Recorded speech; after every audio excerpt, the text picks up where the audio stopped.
Good day, ladies and gentlemen. Welcome to Basic Information Technology. It will be a subject that I'll be offering. My name is Miss Beatrice.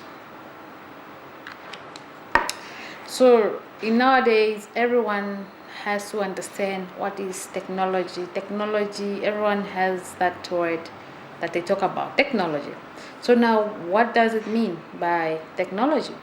So basically what we are going to focus on is the basic of information technology. So we are not going to go deep into how does one come up with information technology, but we're just going to take on the basic parts of information technology, or what we call IT.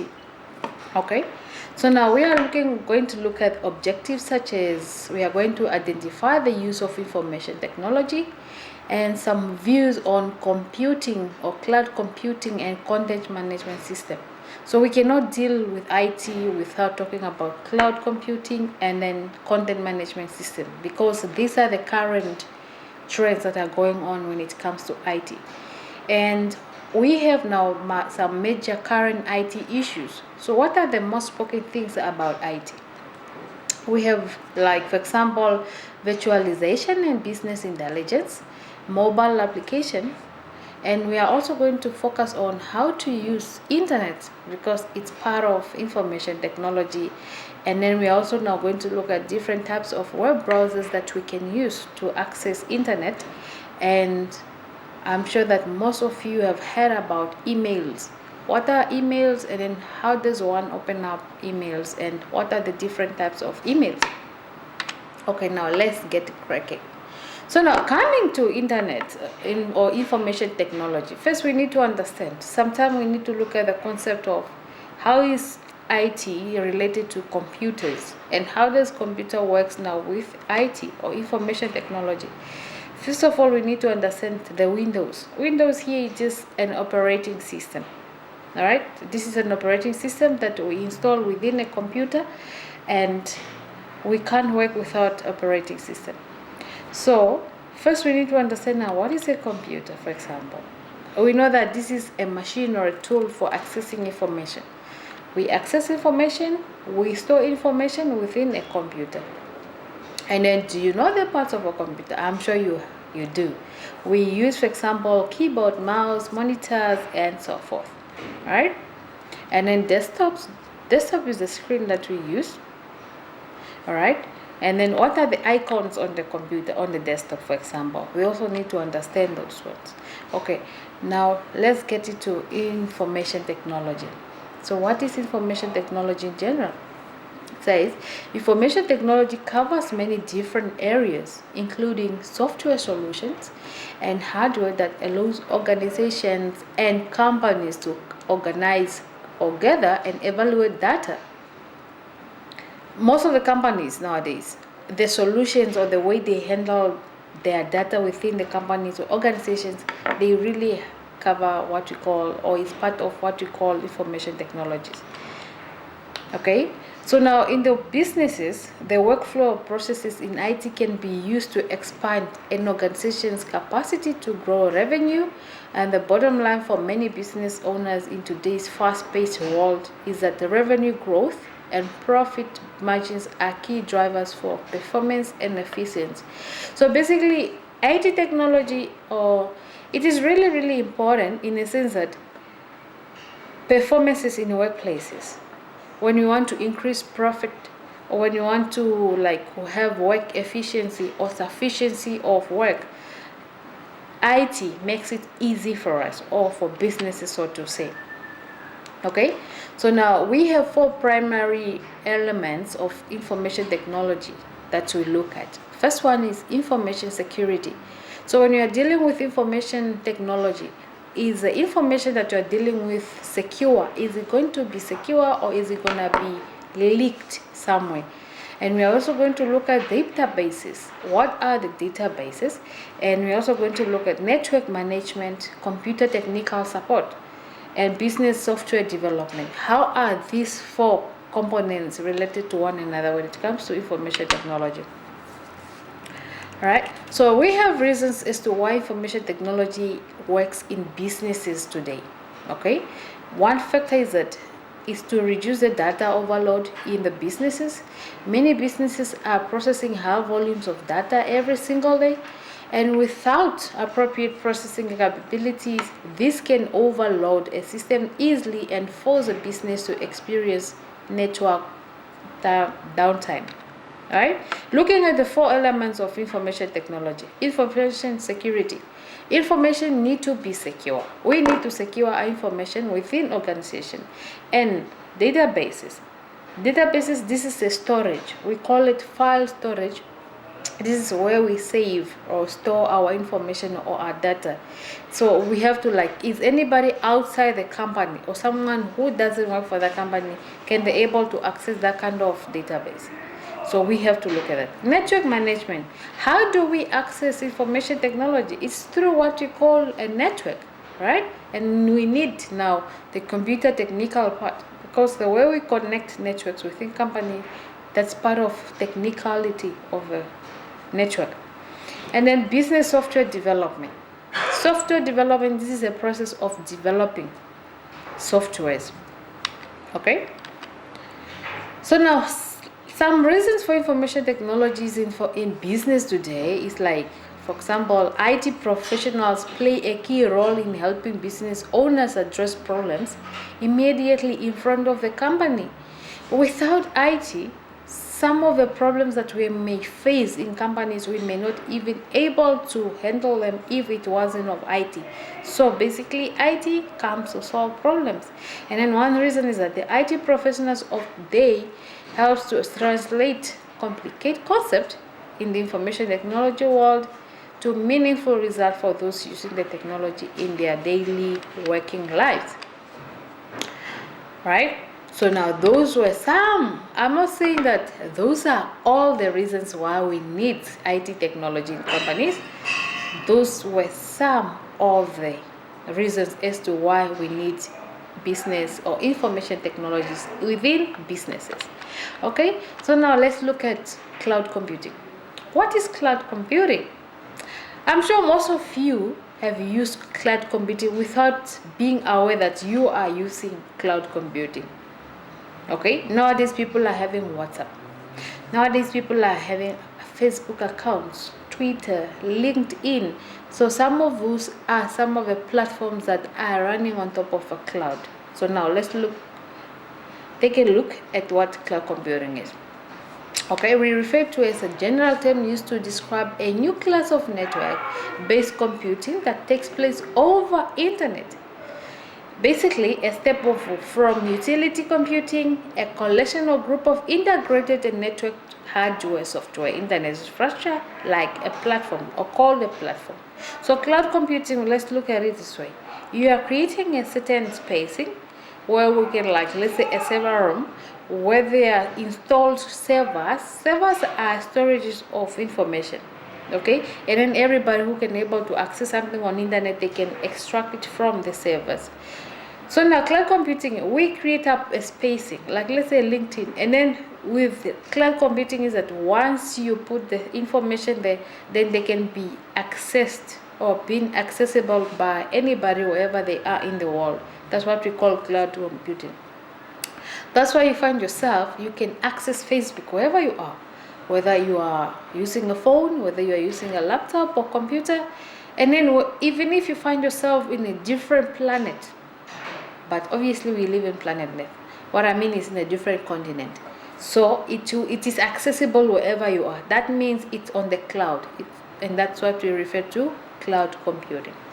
So now with cloud computing, we cannot use it if there is no accessibility to internet. Okay, so using the internet for communication and transport provides hardware, software, and networking services to clients.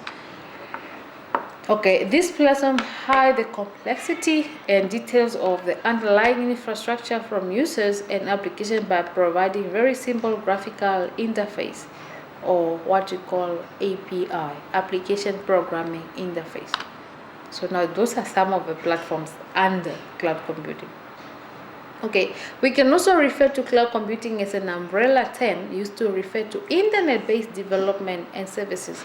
So with cloud computing, we are providing services on internet. Okay, like let's say I can do my marketing through Facebook, through LinkedIn, through Twitter, and then in that way we are just using it inside or using internet. But without internet, that cannot happen. All right, so now there's a number of characteristics define cloud data or application services and infrastructure, such as remotely hosted. What does it mean? Services or data that are hosted on remote infrastructure. And then we have ubiquitous. Ubiquitous is like when there's a complexity. Services or data are available from anywhere. Okay, it is clear. Okay, commodified. The result is a very utility computing model similar to traditional utilities like gas, electricity, and then you pay for what you would want. You know how nowadays is happening. Like you have a bank account, for example, you can able to do so much online on internet. You can able to send someone money. You can able to like pay your accounts via that, like maybe paying your DSTV or GoTV, and then you can even buy electricity via internet. Isn't it that awesome? So basically, information technology has come to solve most of our problems. Okay, in this picture here, we are looking at the architecture of how cloud computing is structured. We have infrastructure as services, and we have platform as services, and then we have services value nets. On this is how the cloud computing is structured. And computers, we have servers, we have people that are trying to access internet through laptops or different computers or different phones. So we can able to access internet via different devices. Okay, now let's look at the process of virtualization. What does it mean, virtualization? Virtual workspaces. When we are talking about virtualization, like let's put it this way, I like to explain to my students that when we are talking about virtualization, it's like having another different world that's existing without people, but it's existing where people can meet. Like, for example, like the way I like to put it is like having a fantasy. You have created a different world where you can only able to go at some time, but you don't go there physically.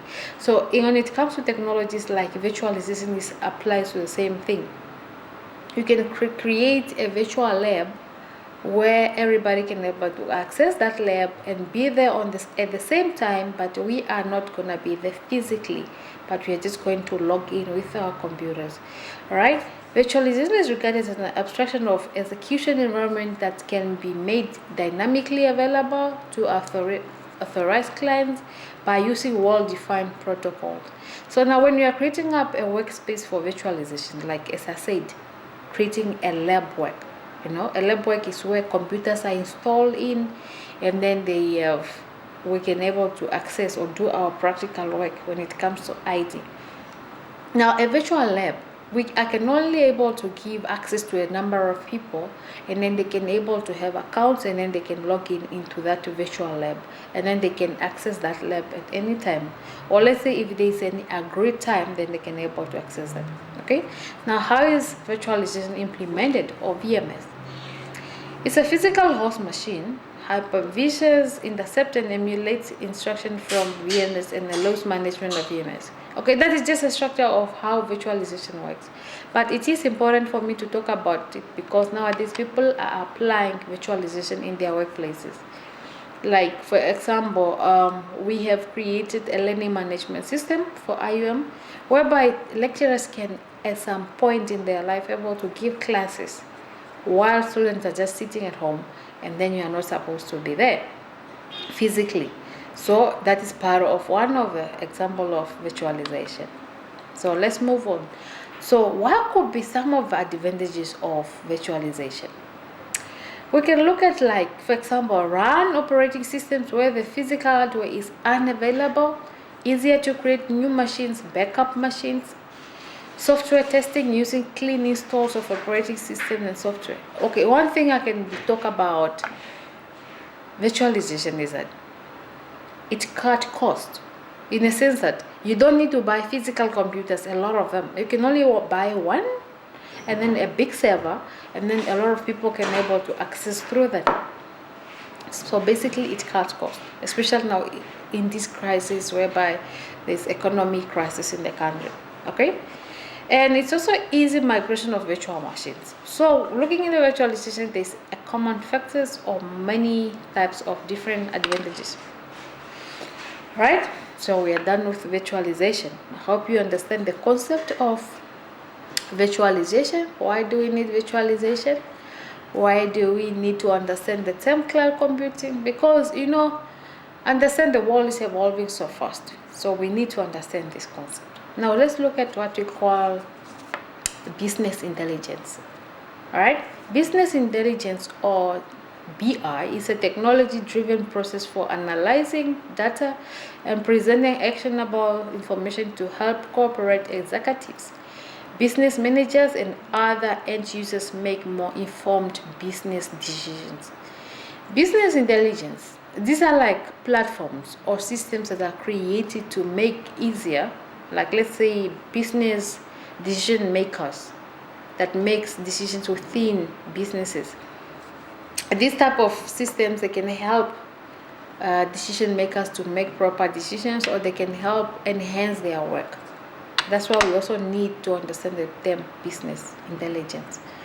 BI also encompasses a wide variety of tools, applications, and the methodologies that enable organizations to collect data from internal systems and external sources. Okay, I'm not going to read more about business intelligence, but I'm hoping you would understand. So for us to make decisions, like let's say CEOs in companies, managing directors, what do you think they use? They use things like business intelligence, like looking at this platform. Like this is talking about sales productivity. So this one is helping business managers or something to make decisions to see if they have developed or they are reaching their peak in the selling department. So we can use something like this. That is an example of a business intelligence system. Okay, now let's talk about mobile application. I'm sure most of you own mobile phones. So what are mobile applications? Applications that are running on the mobiles. That's what we are talking about. A mobile application, mostly commonly referred to as an app. You guys refer to an app. It's just a short term of application. It's a type of application software designed to run on a mobile device, such as a smartphone, tablet, computers. Mobile applications frequently serve to provide users with similar services to those accessed on PCs. Apps are generally small, individual software units with limited function. This use of software has been popularized by Apple. Most of you guys own iPhones. iPhone is a product of Apple, alright? And then it has what we call app stores. When you check through your iPhone, you go to Apple App Store. Just like when you are using an Android Studio phone or Samsung and stuff, we go to Google Play. That's where we can able to buy our apps and or to install. We have iPhones, iPads, iPods, and stuff. So those are some of the smart. Okay, now let's look at the example in this picture here. These are some of the different mobile phones or mobile apps, like Facebook. We can see WordPress there, we can see Google, we can see music, CNN. So now you can install apps based on your requirements or based on your needs. Okay, we can see, as you can see, we have different 3 phones there, and then each one has different apps. It depends from a person to person which apps do you need. Okay, now introduction to internet. What's an internet? Have you ever heard of what's an internet? Let's look at the objectives of internet. We are going to describe the function and components of internet, which I'm not really going to talk about internet much in deep. And then how do we access internet? We access internet via some certain web browsers. Okay, so we need first to understand the term internet. What is internet? It says that it's a global computer network providing a variety of information and communication facilities consisting of interconnected networks using standardized communication protocols. We can access internet via web search engines such as Bing, Google search, Yahoo, etc. Right? So that is what we call internet. Global computer network, computers connected to one another, providing a variety of information. That's what we call internet. So now internet, we put it in the short term called www. That's why when we are changing or searching for internet, we go first for www, which stands for the World Wide Web. The reason why it's called World Wide Web is that it is worldly accessed. Everybody in the world can access internet at one similar time. So now what are the examples of some of the search engines that we use to access internet? We have Google, for example, as you can see. We have Yahoo, we have Alibaba, we have Bing, we have eBay. So some of those are Google search. Search engines and web browsers, there is a difference. Search engines, that is where the information are stored. But now web browser is the one that we can use. It's a tool that we use so that we can access the internet. Okay, so these are some of the icons how we can able to access internet. Okay, and how to access internet, as I said before, through web browsers such as Internet Explorer, Google Chrome, Firefox, Mixten, and then here are some of the icons. Those are the icons that you can have within your computer or phone. And then those are the things that we can click so that it can lead us now to what we call internet. Introduction to emails. Have you ever heard of the term email? Yes. Email is an electronic mail. Like in the past, we used to send envelopes to people. We write letters, we send envelopes, and then we are waiting for envelopes to come. But the world is moving, so what? So nowadays, we don't need to send in a letter through envelope. We can just write an email. So this is the exchange of computer-stored messages by telecommunication. Okay, some publications spell it as email. We prefer the currently more established as email with a dash in the middle. You can also send non-text files, such as what do we send via emails? We can send videos, we can send pictures, we can now send the text, which is a message, right? We can so send a lot of things. That's what we attach files when we are sending emails. Email can also be exchanged between online services providers, users, and in networks other than the internet, both public and private. What are the types of emails that you should know? We have Google, Yahoo, and these are just the domains, okay? These are the domains. We have Yahoo, for example, Windows Live, and then you can have a Hotmail, you can have a Gmail, you can have an Outlook. Outlooks are normally used in organization, and then they can set up that domain. We can have also AOL. It's one of four. Okay, so how does one sign up for email? I have only example of Yahoo here. All right, you can sign up. Once you sign up, then you can be able to log in. And then for here on this side, we have for Google account. How do you sign up? It's just a symbol that I picked. Then that's how we can sign up. Then you confirm passwords, and then from there you can able. So in conclusion, when it comes to information technology, so what did we cover so far? Let's recap. We looked at the definition of information technology. What is information technology? We looked at reasons. What are the reasons why we need information technology? Of course, they enhance work processes or workflow within our businesses. We have looked at the four primary elements, such as information security. Information within businesses need to be secured. And can IT help us to secure information? Of course, if we're secure, we can have secured databases. These are storages of data within. Instead of us having a storage of papers piling up, we need to have databases that we can only access through computer. Network management, computer technology, and business software development. We develop also software using information technology, but it's not part of this subject. And then we also now looked at cloud computing. Are you now aware of what cloud computing is? Of course, services such as Facebook is one of a cloud computing example. Emailing, because when you're talking of cloud computing, it's something that you can access on internet, and then you can access it anywhere, providing services wherever you are. Whether you travel with your businesses, you are not gonna get worried that I need to go back to Namibia, so I go do it. You're just gonna do it wherever you find yourself. That's what you call cloud computing. And we have looked at the architecture of cloud computing, and we also now looked at virtualization. What is virtualization? And then we looked at business intelligence. And now we also looked at mobile applications. What are mobile apps? Now those are the apps. Last but not least, we looked at the introduction of internet and how can one use emails, or what is an email, and different types of emails account that you can have. Okay, as from my part, I wish you all the best, and then I wish you can keep up with technology, because you know technology really moves fast, like at the speed of a lightning. Until then.